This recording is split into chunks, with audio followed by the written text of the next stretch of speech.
Mr. Patel, your tenure as Director of FBI has been somewhat problematic.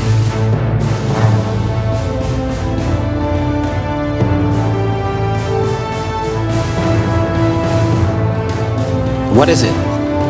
Are we failing? If we're failing, how are we arresting 23,000 violent felons?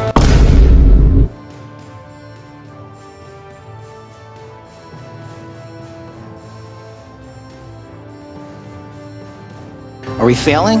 Because if we're failing, how are we seizing 1,500 kilograms of meth, 25% increase from last year? Are we failing? Because we captured 4 top 10 FBI most wanted from around the world in 7 months. That's more than the entirety of the last administration. Are we failing? Because we put 1,500 child predators in prison. Are we failing? Because we dismantled 300 human trafficking networks. Which is it? You don't like me, that's fine. But don't you dare disparage the men and women of the FBI that are producing record results in historic fashion to protect this country. They are kicking ass for America, and they're going to continue to do so. And we appreciate your leadership. The gentlelady from Florida is recognized.